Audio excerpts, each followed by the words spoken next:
প্রিয় ছাত্রছাত্রীরা, আজ আমি তোমাদের কাছে ক্লাস 5-এর প্রশ্নবিচিত্রা 2025 সেকেন্ড ইউনিট টেস্ট বিষয় পরিবেশ এর মডেল 4-এর কোশ্চেনগুলো আলোচনা করব। একের দাগের দেখো, বিকল্প উত্তরগুলো থেকে সঠিক উত্তরটি বেছে লেখো। একের দাগের একে আছে, একটি জীবাশ্ম জ্বালানি হলো ক কয়লা, খ লোহা, গ তামা, ঘ পারদ। উত্তর হবে ক কয়লা।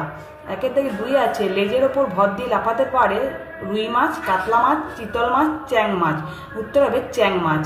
একের দাগে 3 আছে, পরিবেশ বান্ধব যানবাহন নয় সাইকেল, নৌকা, গরুর গাড়ি, বাস। পরিবেশ বান্ধব যানবাহন নয়, যেটা পরিবেশে বাস হবে।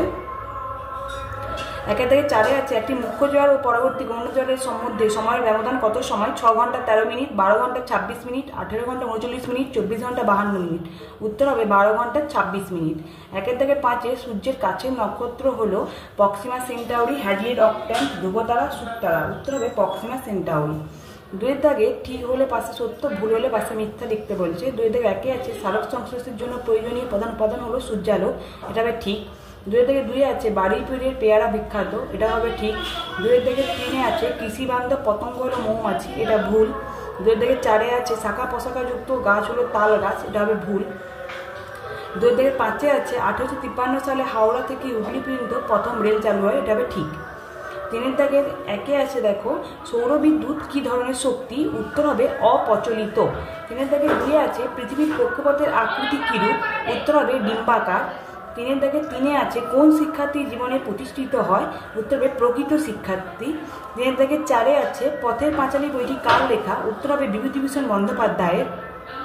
3-এর দাগে 5 ডিবিসি এর পুরো নাম কি? উত্তর হবে দামোদর ভ্যালি কর্পোরেশন।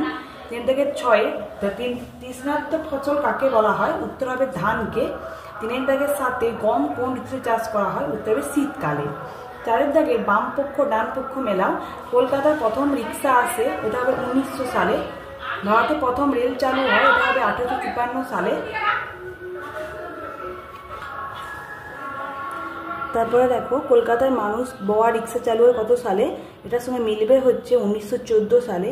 সুন্দরবনে আয়লা ঘটে, এর সঙ্গে মিলবে হচ্ছে 2009 সাল। তারপরে দেখো 5-এর দাগের 1 আছে, নিচের প্রশ্নগুলির উত্তর দাও।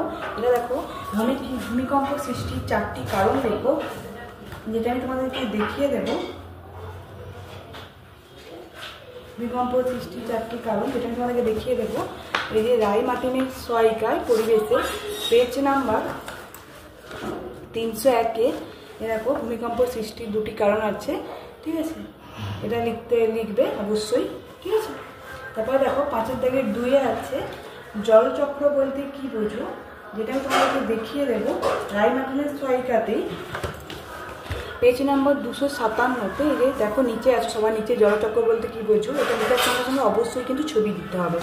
ঠিক আছে, 5-এর দাগের 3 আছে, দেখো অ্যাসিড বৃষ্টি কেন হয়? যেটা আমি তোমাদেরকে দেখিয়ে দেবো। হয় কেন? এর 250 পেজে এই যে দেখো অ্যাসিড বৃষ্টির প্রভাব আর কেন হয় একই ব্যাপার। এই যে অ্যাসিড বৃষ্টি কেন হয় দেখতেই পাচ্ছ, নিচে আছে 2-এর দাগে। এই দেখো এখান থেকে এতটা পর্যন্ত লিখলেই হবে, অবশ্যই তোমরা কিন্তু মুখস্থ করে নেবে। ঠিক আছে, তারপর 5-এর দাগে 4 দেখো, উল্কাপাত ঘটে কেন? যেটা আমি তোমাদেরকে দেখিয়ে দেবো। রায় মার্টিনের সহায়িকাতেই পেজ নাম্বার 331-এ যে উল্কাপাত ঘটে কেন, যে উল্কা কি এটা লিখলেই হবে। যে মাধ্যাকর্ষণ শক্তি পাবে পৃথিবীর দিকে ছুটে আসা আলো রেখাকেই উল্কা বলে, ওটা লিখলেই হবে।